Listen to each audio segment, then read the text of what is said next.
Hello, and welcome back to the end of the show as we know it. We'll be back next week with a new episode with special guest Austin Valley to discuss the Twin Peaks, the original finale, not the return finale. But this week, we're going to return to our rerun with Austin's first appearance on the show, where we talk about Sopranos, mobster movies, and other things. So I hope you enjoy this episode, re-listen to that, and stay tuned next week for the Twin Peaks episode with Austin Valley returning. Hello, everybody, and welcome to It's the End of the Show as we know it. It is the end of the show, and I'm pretty good at parallel parking. It's the end of the show as we know it, and I didn't see those leaves that I parked on. Exactly. I am your host, Freya Howland, here with my co-host, Tim Miller, and our wonderful producer, Corey Dimmers. Oh, hey. Here for Season 3 with our guest, Austin Valley. Yeah! Hello. Yeah. Local filmmaker, comedian, Yes. other things. That's it. Yeah. All around awesome dude. If that, even. All around awesome dude. And today we are discussing the series finale of The Sopranos, American Made. Made in America. Made in America. Yeah. Fuck. God. I mean, Scrap the basically podcast. the same thing, Yeah. right? Scrap the whole podcast. We're done. Yeah, And then, Wait, isn't Made in America that movie with Jennifer Lopez? Yeah, but Yeah. that's MAID, not MADE. yeah. Right. It's a Do we need to explain the concept of homophones? I mean, I didn't know that was the word that is. Okay. Yeah, I am so excited to talk about the Sopranos. I mean, I feel like it could have used more Jennifer Lopez, but Honestly, if Jennifer Lopez was like, take any character on that show and replace them with Jennifer Lopez, Junior Jennifer Lopez would have been really interesting to see. Uncle June. Yeah. I Yeah. mean, yeah, it would be really interesting to see. Like Jennifer Lopez playing an 11-year-old boy. Some more, dance numbers would have been, Yeah. kind of nice for. That's true, yeah. See, now we got to add this to the multiverse of different versions of shows we've made. We've made entire separate versions of Scrubs. We've made a version of Game of Thrones starring entirely George Lopez. And That's that- true, yeah. Yeah. Yeah. And now we're going to make an entire new version of The Sopranos starring entirely Jennifer Lopez. Oh, Jennifer Lopez, but she does a Nutty Professor thing. Like, but just does the whole series of Sopranos, but it's all Jennifer Lopez. Exactly. I think that would be perfect. And I think that's what everyone wants to listen to. We're back bringing the exact same energy we Yeah. have in seasons past. So I just want to get right into it. What did y'all think about this episode? I mean, this is actually the first episode of Sopranos I've seen. So, Wild. yeah. Absolutely insane. Because I don't do any research for this podcast. I'm just like, let's watch this show that I've never seen any of. But then I went back, I watched the finale, and then I went back and watched the premiere episode. So I'm starting Sopranos. So I'm curious, as someone who's never seen it, what is your thought of the final episode without knowing anything about the show? Like, it gets a lot of flack just because of the ending, which we'll get into in a little bit. But Yeah. Weirdly enough, I have my own thoughts. But what are your thoughts, Austin? What do you think? I totally love this episode. I love the ending of The Sopranos, and I've seen it twice, the whole series twice through. I think I've seen this episode like 3 times.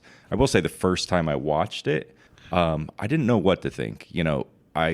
I liked it, but I was like a little disappointed. I feel like watching it as it came out, like I was watching it every week, and I think it was very similar to how people sort of saw like Game of Thrones when it came out. Like they were expecting a lot, and I was expecting a lot, and then felt like a little let down. Like I didn't know what to think, but I liked that we didn't see him die, which a lot of people sort of had issues with. I think a lot of people at the time, they just wanted to see Tony Soprano die at the end of the series. Yeah. But he, like, died. Well, it's Well, it's the up for actor did, yeah. yeah. No, I mean James Gandolfini died. Yeah, but that was like a few years later, Oh, right? was it? Yeah, I yeah. thought it was. I thought that's why they ended it. People No. didn't cheer for that. No. I hope. He's a wonderful man. But I do think that this episode is very wonderful, like made very well. And the ending is like, in my opinion, one of the best endings to a TV show of all time. What The Sopranos did overall was like give like a very grounded, non-glamorous version of like a mob story. I've seen a bunch of places like comparing The Sopranos to like The Godfather, which we'll talk about that in our top 3 segment. But like comparing The Sopranos to The Godfather or Goodfellas, even making an entire show around like low-level mobsters who aren't like ruling vast swaths of territory and throwing fancy balls, but just kind of like getting by and living suburban dad lives, but Yeah. also being fucking murderers. Yeah, no, there's a great thing happening in the final episode where like there's a lot of just kind of like mundane activities of just like family life, and especially up until that last scene. But you know, it's like him dealing with like his son wanting to go to the army, you know, and he doesn't want his son to join the army because the war in Afghanistan's going on, and having like a mundane sort of like family like dinner date with Meadows' family or Meadows' fiance's family. Like there's a lot of like mundane mobster things happening. It's not like ends in like a giant shootout, which I think a lot of people were like expecting. Yeah. And I feel like they wanted that out of the Breaking Bad finale too. And I think that what this like new age of television is going to be mostly about has been showing us that like the banality of evil and like how the most evil motherfuckers on the planet oftentimes don't go to trial, don't like have bombastic endings. They just kind of get to live their lives or die ingloriously. Breaking Bad, the ending, he died pretty fucking glorious. Yeah. Breaking Bad is kind of the opposite Yeah. ending compared to Sopranos. But even Breaking Bad, like people wanted to see him like get shot by the cops or go to jail. And I think we discussed this in our Breaking Bad episode. Like he kind of goes out like a punk, gets like a stray bullet to the side, and like dies bleeding on the floor.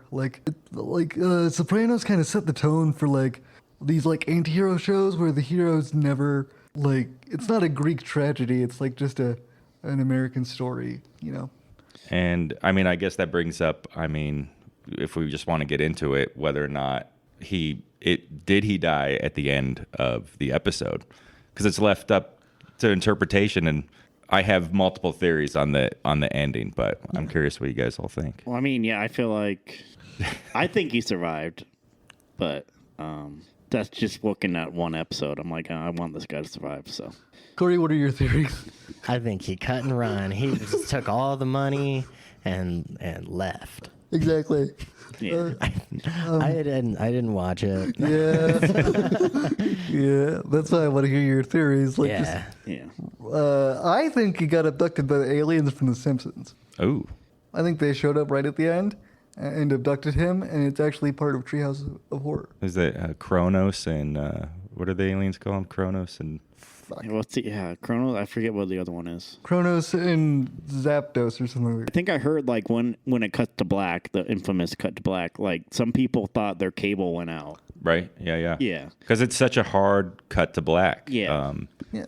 But like, forgive me if I'm wrong. Like, I mean, it's been a while since I rewatched the show. I only did like my full like series watch through in 2020, recovering from COVID on several different medicines. So my memories are a bit fuzzy. But I think that they did that like hard cut to black several times during this series, didn't they? I don't know, but I don't think so. Yeah. Not like that, where like the music also cuts. Like they've cut to black, but then the music's still going. Like this was yeah, that's because not only is it a cut to black, it's like 10 or 15 seconds before they even show like the end credits. It might have just been me like chugging cough syrup and passing out. Yeah, you were fading to black. Yes, COVID does that to you. First of all, I love that device because it could be interpreted like as Tony dying, and I feel like this entire episode is basically going to be us debating that final shot almost. It could be interpreted as Tony like seeing someone enter with the ring of the bell and like getting shot, but it also could be like the viewer getting shot. It could be like us just not being allowed to intrude in their lives anymore. That's how I always interpreted it. Is like Tony is kind of like at the point where he is wanting to enjoy his empire, so he's not letting the cameras intrude on his life anymore. A little bit. Yeah, no, that's interesting. That's cool. Yeah. When I first watched it, like I definitely interpreted it as he's still alive, like in kind of as sort of what you were saying, like yeah, we were left out of it, and I don't know, I'm kind of like a TV optimist when I watch things. Like I just always want the main characters to just like live, no matter how like terrible they are. I just want them to keep going. But then when I watched it like several years later, I interpreted it as he definitely dies at the end. And then I just watched it before coming over here earlier today, and now I have a different theory that it's actually it's kind of like a Schrodinger's cat thing, where he's actually both alive and dead at the same time. If you watched, and you wouldn't know if he's alive or dead unless you watch one more second, which we don't have, which they don't allow us. So it ends with him both alive and dead at the same time. But I will say, I mean, there's a lot of clues that point to him actually being dead. And one of it is, it's like the filmmaking device of, you know, that final scene. Every time, like the doorbell rings, you know, Tony looks up, and then you get each time you get Tony's point of view. You get the POV shot of what he sees, who he sees come in. Like first it's, you know, his wife, and then it's like a couple other people, and then they, you know, the sort of shady guy in the gray coat who is like obviously like going to be the gunman. If it's anyone, it's him. And then, you know, the final bell rings, and he looks up. And it cuts to black to where, like, if the next shot would be a point of view shot, it's his point of view and it's just black. So that means he's dead. That would make sense. Yeah, I feel like That's pretty definitive. And they talk about it in like a few episodes before. It's like Tony and Bobby are talking about like wondering what it's like to get whacked. You know, if you would even feel it. And I think Bobby, you know, his brother-in-law is like, he's like, I don't even think you would see it coming. Like it would just happen. You wouldn't even know it happened. And that kind of that conversation lends itself to this ending as well. Yeah, and also it like ties back into the thing I was talking about of like, this is a story of like mobsters who idolize mobster movies, but whose lives are not glamorous. Throughout the series, they have like allusions to the classic like Godfather oranges symbolism, which if you don't know, if you watch the Godfather movies, whenever someone's about to get whacked or shot, usually there's an orange somewhere in the scene. Tony does eat an orange in that episode. A few scenes before the final scene. And then if I remember correctly, when he gets shot a couple of seasons before, he's holding a bottle of orange juice when he gets shot. And I always liked that because it's like a processed version of oranges. So it's like this fake, like artificially sweet version of a pure thing. Well, and the other thing that they allude to with The Godfather in that final scene is, you know, that guy in the gray coat, like he goes to the bathroom, right? Like, and it's very much like in Godfather, Michael goes to the bathroom to grab a gun before he like commits a hit. So there's like kind of that illusion, like people can read into that. And like with the angle of the bathroom, like if the guy comes out, he's got a direct line of sight on Tony. Mm-hmm. So you could come out and just like shoot him right away. The other thing that's very interesting is like Meadow. While the whole scene's going on, you got another mundane moment of Meadow is like trying to parallel park outside. And it just is sort of infuriating because the music's getting louder and she's just like trying to back up and then hits the curb and like goes forward. And people have talked about, this is a theory of mine, but I was reading that people have sort of said Meadow is like Tony's guardian angel, which is like a couple times where someone's about to kill Tony, and then like Meadow appears and sort of like interrupts, the shooter's like line of sight, or they, get second thoughts. And then even in the beginning of season 6, Tony's in a coma because he got shot by Junior, and he's like almost gonna die. He's like in this like between state, and how he gets pulled back to reality is like he hears like Meadow's voice like through the trees in his dream, and then that like kind of snaps him back to life. Basically, she's like his guardian angel, and she's like not around in this final scene, and if she was there, she would actually be sitting next to Tony and would block the line of sight of the shooter if he came out from the bathroom, which is like super fascinating if you like really sort of analyze what's going on in that scene. Well, that and the bell would kind of tie into that, because the bell, I guess that'd be almost an allusion to It's a Wonderful Life, where the bell symbolizes an angel getting their wings. And the final bell is Meadow coming through the door. So yeah. Wow. After he was shot? Or it doesn't show that it's basically Meadow coming to the door, bell rings, Tony looks up, cuts to black. From like no context, from just listening to you guys, I think that they killed it. They killed Tony. Right.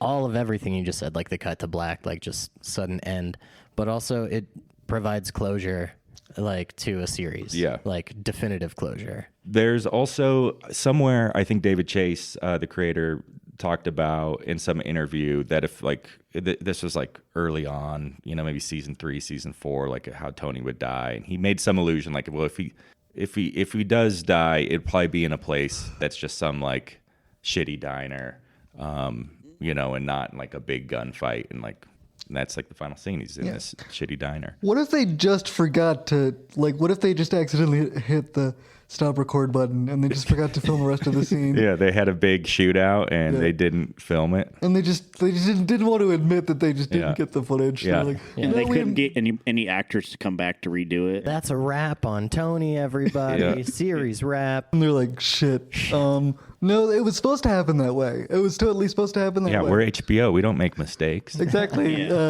Starbucks Cup. What? I do think that it would be a very fitting end to go out in like this very unglamorous way for Tony specifically, because he is a person who hates himself yet seeks power so completely, and like does not like own up to himself hardly ever. So like for a mob boss like him to not get taken out by the FBI, even though they're closing in. I think, because again, I didn't do a full rewatch for this. So if that did happen, that would be, that would just be like the Godfather ending, because isn't that how the Godfather, he just collapses playing with his like his grandson, right? He's like in the garden. Yeah. Well, and then in the Godfather Part 3, Michael just like collapses. Oh yeah. All alone by himself. The movie's terrible, by the way. What are you guys talking about? Godfather 3? Yeah, it's the best. No. The best one. No. They get exponentially better, and that's why they keep making them. I would say that for 1 and 2, like 2 is so good. 3 is, I don't know what happened. We'll probably get to them when we do our top 3. Yeah. So I want to see Godfather in space. That would have been Godfather 6. That would be cool. X. Godfather versus Jason. Yes. I imagine. What's his? I just had his name in my head. Who directed The Godfather? Francis Ford Coppola. Oh, okay. I imagine he wanted to just do it all in one big movie, because that's what fucking old white dudes do. Yeah. Exactly. Like make just the longest dribble of a movie. Yeah. Well, a few years ago, I don't know if it's like, I think it might be lost media at this point, but they put out a cut of all 3 Godfather movies in chronological order, starting in Italy with the flashback scenes in Part 2 and going all the way to the end of Part 3, all in one 6-hour movie. Ugh. Yeah. Sounds awful. I like the Godfather movies. I like mean, that's mafia fine. Like movies. what you like, but Yeah. 6 hours. No. Ugh. No, I would not do that for almost anything. Yeah. Yeah. well, Lord of the Rings, you would do that. Oh, for sure. But Lord of the Rings is Better. better. Yeah. Because it's got elves. And, Elves and Balrog. Yeah. Yeah. That's my biggest criticism of the series overall is Tony did not fight a single Balrog. It's really a big mark against I will, the series. once again, they actually filmed it, but then they didn't hit record. Yeah, they ran out of film. Yeah. Yeah, and then like If you watch closely, you can see a Balrog in the corner in the diner. Yep. the dude in the jacket is actually a guy in a mocap suit, and they forgot to put him in. Tony was fighting his own personal Balrog. Wow, so deep and profound. Yeah, for someone who's never seen the series, that is. I watched the first 4 episodes a bunch of times. Yeah, I mean, You couldn't get past the first 4 episodes. No, I keep falling asleep. yeah, that's what I will say. Like, you do feel the age of this. You're starting to feel the age of this series when you rewatch it. Yeah. Yeah, I started rewatching it. The very first episode when he's feeding the ducks, Meadow comes in and gets on her computer and boots up America Online. Yeah. And I watched that screen load, and I was like, "Oh, yeah, I remember that." Because it was like a third of the screen like half loaded, and then another half. No, the whole age of Sopranos is kind of hilarious when you rewatch it. Like watching AJ's like fashion, like because I think basically I was like a little older than AJ as it was coming out, but he's like wearing like Slipknot t-shirts and whatnot. Like he's basically my fashion throughout the years is just like mimicked in AJ's wardrobe. Oh, for sure. Do you think AJ would look like you now if he was still? Well, AJ probably didn't die. AJ is probably still alive. Yeah. somewhere. As a character, yeah. Yeah. I think he would have like gone full like Guido, like Tony's cousin. I think so. I would agree with that. Yeah. Probably have an eye patch. Yeah. This episode definitely gave me like really big like post 9/11 vibes. Just the whole like they open with talking about terrorists. Yeah. And then like AJ wants to go to the army because he wants to fight the terrorist, and he says America's in crisis, which. And The Sopranos actually kind of dealt with that throughout the whole series, like kind of talking about current events. And one episode, I think it was probably around the 2004 election, and you sort of find out that Carmilla like voted for Bush.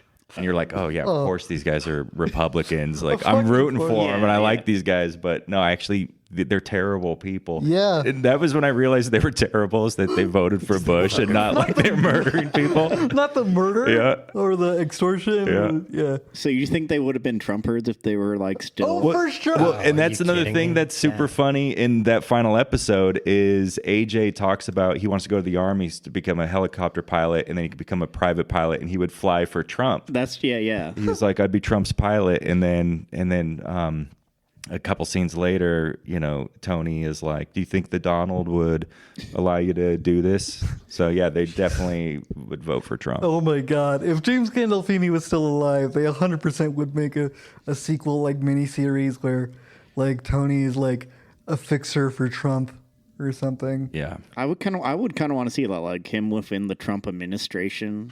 Well, now I'm just glad he did die, so Yeah. we never got to see Never that had to see possibility. that happen. Yeah. Can we cut that? Can we cut that audio and like just cut the audio of you saying that you are glad that James Gandolfini is dead? And just, No, not James. Tony. yeah. The character, not the actor. Okay. Yeah. I just wanted it on record that you are glad that beloved character actor James Gandolfini is dead. So say that in the microphone, please. I am overjoyed by the death of James Gandolfini. All right, Corey, can you cut that, please? We're gonna put that, You want me to cut it? cut that out, and then we're gonna put that in the trailer for the episode. Okay. Yeah. Yeah. I'm gonna get canceled now. Exactly. By who? The My really wife. big James Gandolfini's family. Yeah. They're Yeah. listening to this podcast right now. James Gandolfini's family are the only people that ever listen to our podcast. It's very strange. Yeah. His brother Tim Gandolfini. Yeah. Something else I wanted to bring up too. Sorry, I just wanted to get us back on track. But something else I wanted to bring up is that like this is a very interesting like contrast with The Wire, which is like the other like HBO contemporary crime series, you could say. Because like when did this episode air? Like 2006, 7. 2007. Yeah. June 10th, 2007. And I think The Wire was also ending around this time too. And like to contrast both of the endings of those shows. Obviously, we'll do a Wire episode at some point, but like Which I've never seen The Wire either. Ooh, But so good. it's like a novel but on screen, and it's like amazing. And there's a lot of lingo. Anyway, yeah, like I think that like the contrast between The Sopranos and The Wire, like The Sopranos, you definitely see like the evolution from this show to like Breaking Bad, but like The Wire kind of spins off into like your more prestige like serious dramas, where like The Sopranos is definitely the more on the goofier side. Yeah, Sopranos does some weird things with like, I mean, yeah, there's some absurd humor going on at all times, but a lot of like, like dream sequences, and a lot of like metaphorical, imagery happening in Sopranos, which you don't really see a whole lot in a lot of TV. I mean, I guess you do, but like I know they took a lot of inspiration from like Twin Peaks with their dream sequences. Yeah. Which I really enjoyed about Sopranos. From what I understand about The Sopranos, like it leans pretty heavily on the psychological aspect of it. Yeah. Like him talking to his therapist is like kind of how the show is propelled, I guess. Yeah, and like that's kind of like the conceit of the show is like, what if a mob boss went to therapy? Like, Right. how would he deal with that? And that kind of goes into sort of back to the ending of just how close the viewer is tied to like Tony's point of view, right? Like throughout the whole series, you get to see his dreams and everything, and then you see him talking to a therapist and all that. So even at the very end, you're just like tied directly to his point of view. So when you cut to black, it is his point of view. Yeah. I was gonna do an argument for how it wasn't, he didn't die, but you pretty thoroughly convinced me. I think he died, but he might be alive. Like you really don't know. Like the facts are, you really don't see it. So he's both alive and dead. Schrodinger's cat, which they talk about Schrodinger's cat a few episodes before that, and then they have the cat in the episode. Yeah, who's looking at the picture of Christopher. Yeah. Which their whole theory with the cat is that that's like a reincarnation of Christopher, either Christopher himself or of his fiance, that Adriana, who died in like season 5. Oh Jesus! Yeah. Because she is like always wearing like kind of cat printed outfits, like she's like, and then she has her band, and it's like they're like the Cats or something, and their song goes like meow. So she's like constantly sort of like it with like associated with cat imagery, and then this cat shows up and it's like just looking at Christopher. But isn't she associated with her dog? But then she does have a dog, which Christopher sits on, which is like one of the funniest moments of the series. He sits on her accidentally, like high on heroin, and suffocates the dog. Her death was, I'll talk about it more, but her death like still sticks with me as one of the most fucking brutal Yeah, absolutely. things. Just Jesus Christ. Anyway. Okay, on that, like, how does it compare to the guy dying in Breaking Bad with the bike lock? Because that was one of the gnarliest TV deaths I think I've ever seen. Well, I guess like in terms of like goriness, it's not up there because like that one's off screen as well, which is like another like point towards Tony dying is like the important like saintly like good figures like Ariana like die off screen. Yeah, what makes that death, I don't know if it's more brutal. I mean, it's brutal in the fact like the way that she's like crawling away and like begging for her life, and the acting that actress does is wonderful. And it's brutal emotionally because like you spent this isn't about her, but like you spend the entire like rest of the entire rest of the season before that like empathizing with her as she's trying to get out of this relationship with this abusive asshole. Yeah, and she's like completely trapped, like by the FBI, by the mob. Like she's so helpless, and that whole scene, just the lead up of she's like in the car when it starts to dawn on her that she's not going to like meet Christopher, and they're going into the woods, and your heart just sort of sinks as like that realization like goes across her face. Yeah, but then like Yeah, so I would say it's more brutal in just the fact that like you have more sympathy for her specifically, whereas that drug dealer in Breaking Bad, like he's a drug dealer, Right. and he tried to kill them like several times, and the only reason he was ever nice to Walter was he was trying to butter him up enough to let him to get him to let go, but also he got choked to death with a bike lock, so that's Yeah, fucking, that was always that one's one that sticks with you. yeah. Well, speaking of deaths, what about the whacking of Phil? Right, Phil Leotardo, yeah. Yeah. That's that is a great death because I mean, once again, you don't really see it. I mean, you see the gunshot, but And a little bit of the splatter. Yeah. Like, yeah. and then his head just being crushed by the tire is while like the two babies are like right above the wheel well, like just unaware in their car seat, and it's like you just hear the crunching of the skull and like the two unaware babies like looking around. Yeah, and I feel like that's another allusion to The Godfather, where like the Godfather like has a heart attack in the garden, and his son or his grandson continues to play Right. with his dead body after he's Yeah. dead, not realizing he's dead. I've never seen that scene, but the only reason I know about it, did you guys ever watch the movie Mafia? No. It was like a spoof on The Godfather, and like the little grandson was dressed up like Chucky, and he sprays him in the face with fucking pesticide. Yeah, damn. It's such a dumb movie. Is that like one of those like fucking like? Naked Gun style kind Okay. of movie. Okay. Yeah. I was Airplane, whatever. I was gonna say like, is it like Meet the Spartans or Scary Movie or whatever? It's older than those. Yeah. What was the last movie that James Gandolfini was in? The last movie he was. I do feel like he did one more thing after The Sopranos, but I don't know what that is. I think it was like him and Jennifer Lopez.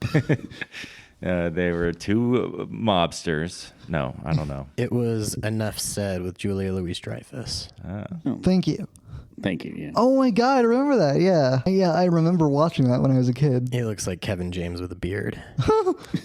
That's a horrifying image. Mostly just because he's smiling. I don't know if I've ever seen if I've ever seen James Gandolfini actually smile. Yeah, he does.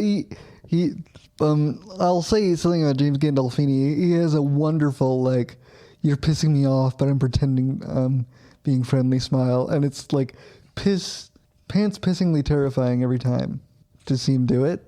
And that's why I'm glad he's dead. No, sorry. I couldn't say it. I'm glad we got another clean take of that. Yeah. Very much so. Yeah, and then like the Sopranos finale, like I know we brought up Breaking Bad, but like there are other finales that are equally as infamous for their like not very satisfying payoff. Like the original run of Dexter comes to mind, and like It's hard with anyone who writes stories. I mean, nailing an ending is extremely hard, and I think the bigger a story gets or a show, the harder it is to satisfy the masses with an ending. Like most people seem to be disappointed in endings. yeah. Well, especially if a cast is sprawling, like Game of Thrones is like the most obvious go-to for this. Is like there was so many storylines and plot lines involved that at the end of it, not enough of them really got tied up. At least not very cleanly. Yeah. And it just leaves a sour taste because you've had people invested in this thing for like a decade. Yeah, I do think with TV like this, if you watch it and you're just like watching it through over years, and you watch the ending after several years' time, I think more often than not you're just gonna be disappointed. But if you watch a show, like if you just binge it in 2 weeks, I feel like the ending's always going to be more satisfying. That's how it's been in my experience. I've experienced that as well. Because that's how I watched Game of Thrones. And other than pacing issues being kind of a problem, like I was not upset by the ending. I was like, oh, this kind of all makes sense to me. But I know I am in the minority with that belief. Like a lot of people hate that ending, but Yeah. And like I also think that like part of it is that like we as a culture are way more savvy with like the basics of filmmaking and like what storytelling tropes mean. So audiences, and I think The Sopranos like was the start of this, where audiences were way more aware of like storytelling devices and tropes. right. So they like kind of guessed the ending, and this is part of the course with every fucking TV show now. Every TV show has a Reddit where all of the fans get together and like try to predict the entire plot of the show without actually watching the whole show to Right. find out. So mobster stories like this end with the main mob boss dying on screen or getting put in jail. Yeah, Yeah. because of Scarface. Yeah. And that's and I think they talk about that's the only way mobsters stories, and they even talk about it in Sopranos, like either you go to jail or you die. And so when David Chase sort of subverts that, and even though if he is dead, like you don't see it, I think it's a genius move on his part. And then honestly, you do get to see him die on screen still, just in a way more intimate way than just being like shot up, where you do see him. He gets shot at the beginning of season 6, and then he's in a coma, and he has this whole like purgatory sort of afterlife like dream sequence that lasts like 3 or 4 episodes and he's like just hanging on to life. I think at some point he does like Flatlines. yeah, and they bring him back. And so in a way, you actually do get to see Tony Soprano die way more than you would actually ever expect. And then he, comes back to life and then he lives forever. Yeah. Would you want to see, like, if James Gandolfini was still alive, which I know you don't want to see. Yeah. But You're so glad he's dead. Yeah. Like, would you want to see a reboot? No. I think honestly, I do think that this is one of the greatest endings of TV show history, for the fact that it can be debated. But when I watched it, with Angela, like it was my second time watching it, and getting to that final scene and knowing what's going to happen, like I saw her literally move to like the edge of her seat as like the music was getting louder, like she was like expecting that anyone's gonna come through the door and just shoot him, and then to see like the look on her face, because I actually just turned to her as the moment happens and just saw like the shock on her face, and I was like, this is an emotional reaction that good TV will produce. well, yeah, and like there's also like there's also the visceral satisfaction of knowing that there is nothing that you could put there that would make it feel more complete. Like that's what I feel. Right. Like it feels complete even though you don't get closure completely, Yeah, because if he did survive and it went another season, it's like, what else is really gonna happen? Like. Or if they did one last big gory shot of like his brains getting splattered all over the jukebox and like his wife screaming, what would that have added that the cut to black just accomplishes on its own? Yeah, I think it would have been a poor choice. Like the cut to black is just, it might seem like maybe even cliche now, but just at the time, like that was definitely like a cool choice that had never really been done. It leaves it up to the audience to interpret, Yeah. and that puts a lot of faith in the audience in itself, because it's like, I know I'm not making television or film for idiots. Like, Right. And then also I like that like if it is like him getting whacked, and like we've pretty much definitively proven that it is, like I like that there's no hints as to who it would be.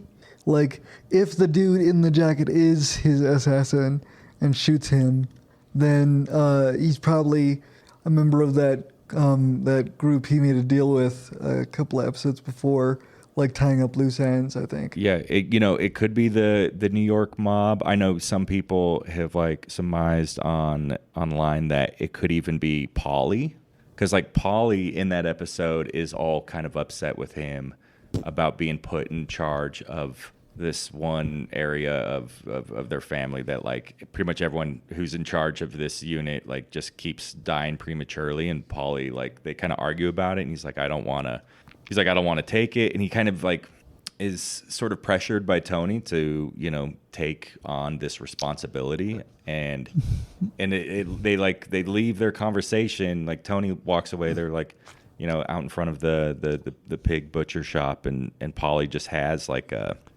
just like a concerned, sort of pissed off look on his face.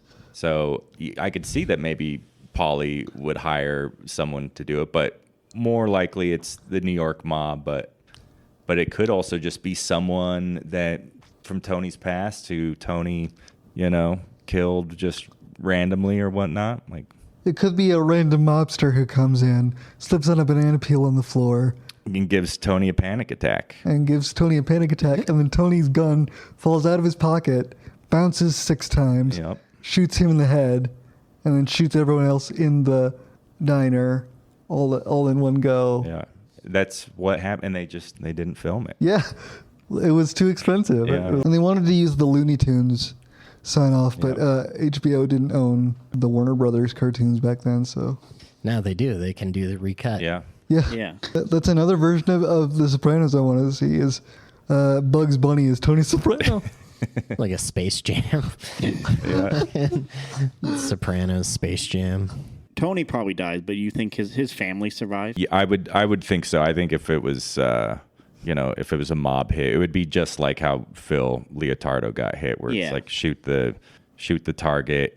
And the thing is, like, Meadow would be walking in through the door, and she would actually see it as she walks in, and then they would all be screaming. And that's another thing I liked about The Sopranos, is that, like, I could see, like, if they made a sequel series, I could see them trying to make a sequel series where Tony's wife and kids are all, like, vying for power and, like, and become ruthless killers. But none of, like, Tony's family are particularly, like, ruthless or power hungry in their own right. I don't think any of them are like his immediate family. None of them are really involved. in Yeah, his like, because organization. Meadow's going to law school to be like a legit lawyer. AJ's pretty, if anyone, it would be AJ, just because he's so aimless. But that last episode, he seems like he's getting some sort of direction of what he wants to do with his life. But if he did become a mobster, he would die like within the first couple months because he's just kind of an idiot. Yeah, I mean, he has so many enemies. Right? Yeah. But what I liked about it is that, like, I feel like a lot of shows, you see this in like the Ozarks on Netflix, where, like, I don't feel like every single member of a family involved in crime would become ruthless villains willing to kill over the course of a series. But like in Ozark, doesn't that happen essentially? Like, I haven't seen it all, but the wife becomes like more ruthless than the husband. Like, doesn't she? Yeah. pretty much, yeah. I feel like mine is maybe the daughter. The son becomes, I don't want to spoil it for you because if you haven't. But that's what I like about The Sopranos is, like, it set the mold, but, like, it's one of those things where, like, you expect it to do the tropes that it inspired. Right. Where, like, in a show like this, you would have expected, like, everyone in Tony's family to slowly become corrupted by the power and the wealth. And I guess, to some extent, like, they just flaunt their wealth. Like, in this episode, they use their money to get their son out of serving in the war. Yeah, they like use their connections, right, with some of their other mobster friends that have film production company. He does porn, I guess, but he's also doing but horror now movies. he's going legit. So, Yeah. That's actually my career trajectory. yeah.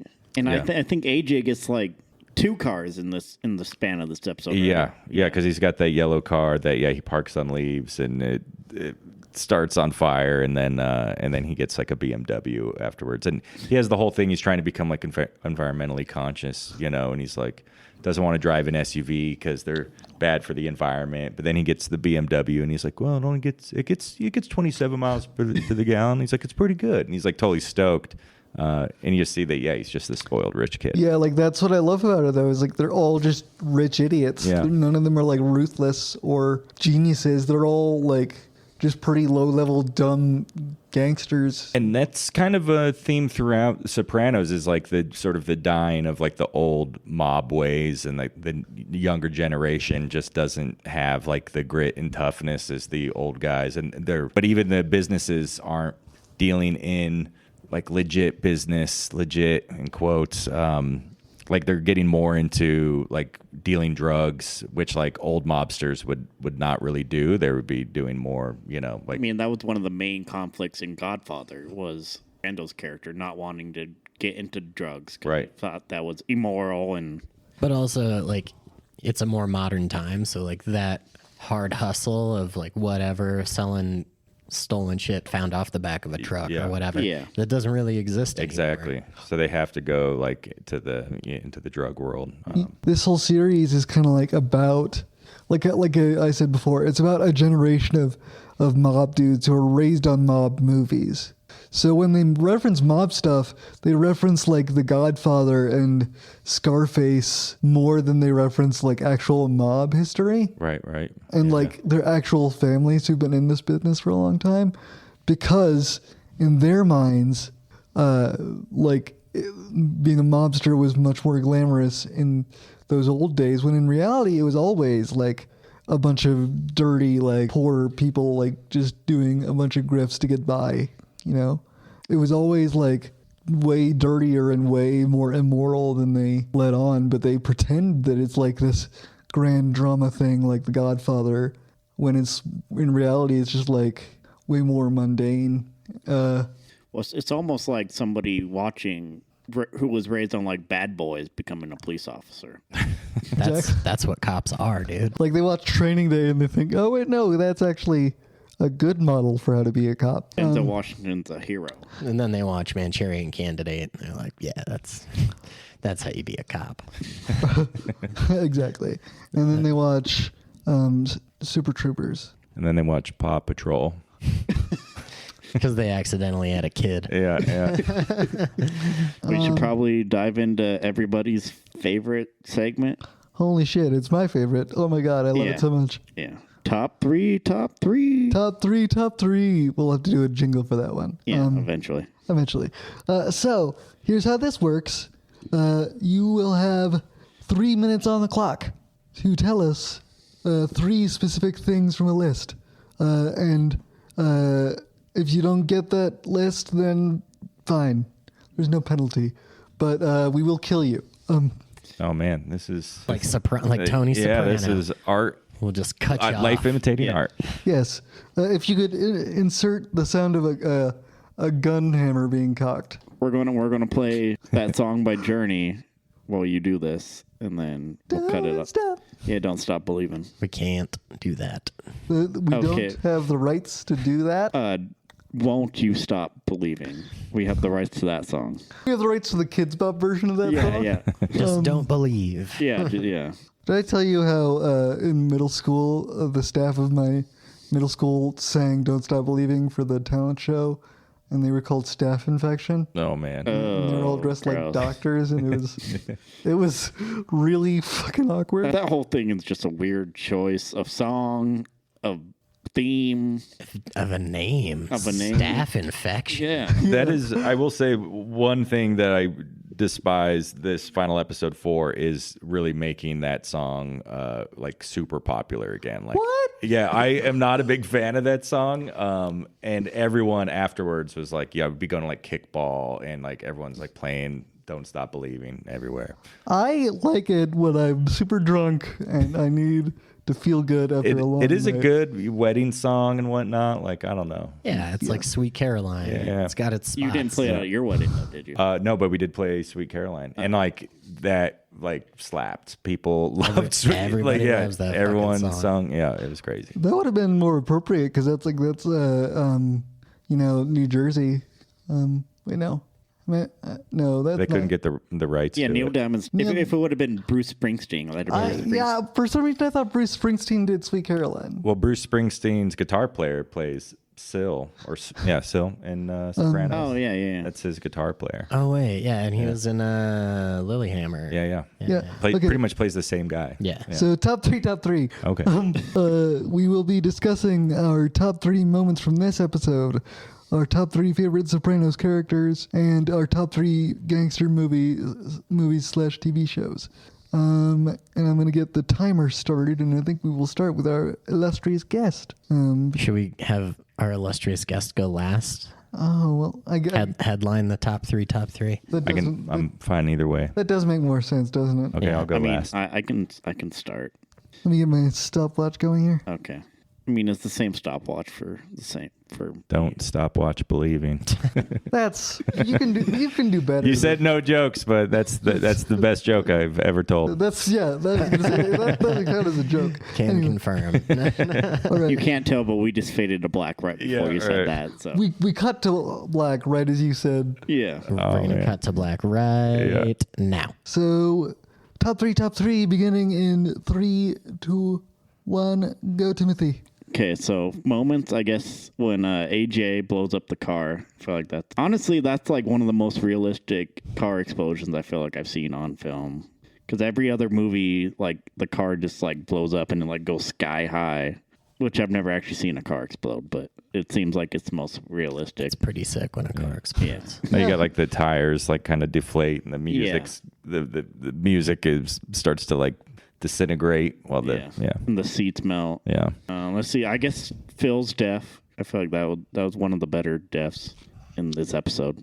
And then I guess Tony's scene with his sister. I feel like that was a good moment. I feel like it's almost like a conversation I'd have with my sister. I mean, not about mob stuff, but like, yeah. The fact that her husband's dead or something. Yeah. Okay. Yeah. I mean, maybe. Yep. All right, that's your first minute up. Okay. Let's see. Top 3. Based on just like this one episode and a little bit of the premiere I watched, I'm going to go with Tony, Meadow, and then I'm going to go with Polly. I like Polly. Okay, let's see. Then we'll go gangster movies. I mean, I'll have to go probably Goodfellas up there. Godfather, I think I'm going to go with part 2. I'm going to throw a curveball in there. I'm going to go with Analyze That. Ooh. That movie with Robert De Niro and Billy Crystal. Yeah. That is a curveball. Wow. Yeah. It's a mob movie. Yeah, it's basically like the comedic version of like the Sopranos. Yeah. It came out like a year afterwards, but same premise of like mobster going to a Going shrink. to therapy. Yeah. Pretty much, yeah. I like that, Tim. All right. 1 minute 58 seconds. Yeah. Nice. Crushed it. All right. I think it would be funny to make you go next, Corey, but actually Yeah. we'll just. I can go next. Okay. Sure. Yeah. Okay. Go. Yeah, that's top 3 moments from the episode. Yeah. I didn't You see didn't it. watch, but So I'm going to go with the top 3 moments from the first episode. When James Gandolfini is feeding the ducks. Mm-hmm. And then when James Gandolfini has the heart attack or the panic attack at the grill, it's pretty good. And then when he has the panic attack in the old person's home, that's about it. Nice. For my favorite characters, I'm gonna say AJ because he's just funny. I'm gonna say Big Pussy because I just like the name Big Pussy. Yep. And then Gandalf, Gandalf's in it? Yeah, James Gandalf. You shall not pass. James Gandalf who fights the Balrog. In There the was diner. a Balrog in it. This all makes sense. All right. And then mobster movies, yeah, I'm gonna have to go Goodfellas. I'm gonna say The Departed. I like Oh, that yeah. shit. Yeah, it's a good movie. And then Mafia. Nice. If you haven't seen it, if you can find it somewhere, it's dumb. I'll have to check that out. yeah. All right. 1 minute 14 seconds. Crushed you, Oh, Tim. man. Fucking asshole. All right. I took too long. I guess I could go. 3, 2, 1. Yeah, I guess my favorite. I love when AJ blows up the car. I feel like that's like so indicative of his character. Like having not watched the show in like 4 years almost, and only seeing this last episode again, like it just like perfectly encapsulates his character all in one motion. And then the conversation between Tony and his wife, and who's Carmela, to their son when he's trying to join the army. I feel like that whole scene I really appreciate because it gets at like this idea of like they don't want their kid to like be in the military and like do violent things, but like they're the most violent people, or at Right, least Tony right. is. And then I really do, and again, I might have been high when I watched the final episode. I'm not going to confirm whether or not I was. But I feel like the last scene with in the old folks' home, and this might have been in the previous episode with Uncle Junior. Yeah. Yeah, that's in the final Oh yeah. episode. And like the whole conversation of like, you and Dad used to run South Jersey, and it's like, we did. And he's like, how about that? Or Yeah. something like that, yeah. And it's like, it just perfectly shows how like not suited to this Tony is. I am already a minute 45 seconds, and I'm my first one. Fuck, I'm so bad at this. And then favorite characters. I actually love. I love Paulie. I love him. He's an amazing character all around. I love Tony's cousin. I don't love him. He's a piece of shit, but like I like his character and what he does because he's such a slime ball. Right. And I love. I actually like Carmela a lot. I like her arc because she's like so clearly trying to justify horrible things to herself, but is complicit. And favorite mobster movies. I love The Wire. If we're counting that, I love The Wire. I love. No, it doesn't count. Fuck you. It's definitely more drug culture than Mafia. Right. Oh, well, fucking. Still is really good. It is really good. All right. Okay. But it's not a mob movie, so.